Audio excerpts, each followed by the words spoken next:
కర్కాటక రాశి వారికి ఆంగ్ల సంవత్సర ప్రారంభకాల సమయంలో ఒకవైపు అష్టమంలో రాహు, 6వ స్థానంలో చతుర్గ్రహ సంచార స్థితి, వ్యయంలో దేవగురు బృహస్పతి సంచార స్థితి ఉన్నప్పుడు గ్రహ దోషాన్ని తొలగించుకొని గ్రహ ఐశ్వర్యాన్ని ఎలా పొందాలో ఈ వీడియోలో సవివరంగా సంపూర్ణంగా తెలుసుకుందాం.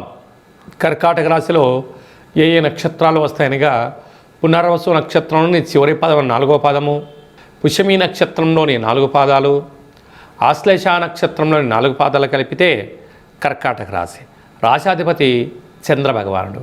వీరికి 2వ స్థానంలో కేతు సంచార స్థితి ఉండడం, అలాగే 6వ స్థానంలో రుణరోగ శత్రుస్థానంలో ఆత్మకారకుడు రవి, రుణరోగ శత్రుకారకుడు కుజుడు, బుద్ధికారకుడు బుధుడు, కళత్రతకారకుడు శుక్రుడు ఉండడం వలన రవి బుధులు కలిస్తే బుధాదిత్య రాజయోగం.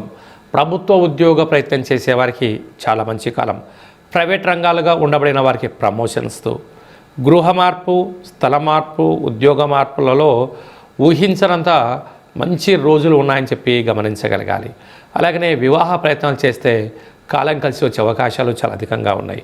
అష్టమంలో రాహు ఉండడం వలన వీలైనంత వరకు తొందరపాటు నిర్ణయాలు తగదు. భాగ్యంలో శని సంచార స్థితి ఉన్నప్పుడు ఓపిక, పట్టుదల, సహనం, నియమం, నిష్ఠ, దీక్ష, సంకల్పం చేత మీరు ఏదైతే పనులు అనుకుంటున్నారో అద్భుతమైన విజయాలు మీ సొంతమవుతాయి.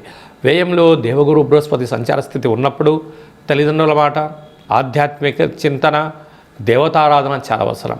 ఇలాంటి కాల సమయంలో దత్తాత్రేయ స్వామివారి యొక్క పారాయణం చెయ్యడం లేక వినడం, పరమేశ్వరుడి దగ్గర రుద్రాభిషేకం, అలాగనే ప్రతిరోజు సూర్య నమస్కారం, ప్రతి మంగళ శుక్రవారం పూట దుర్గామాత దర్శనం చాలా అవసరం.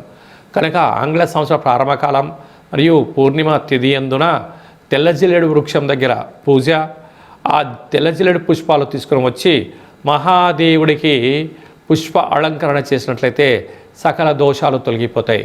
నీటి ఉత్పత్తులు, ఆహార ఉత్పత్తులు, మినరల్ వాటర్ బిజినెస్ చేసేవారు, హోటల్ వ్యాపారస్తులు, చేనేత కార్మికులు, వస్త్ర వ్యాపారస్తులు, జ్యువెలరీ, చర్మ సౌందర్య వ్యాపారస్తులు, అలాగే సినిమా రంగాలుగా ఉండబడిన వారు, వీరందరికీ చాలా ఓపిక అవసరమని చెప్పి జ్యోతిర్విజ్ఞానం తెలియచేస్తుంది.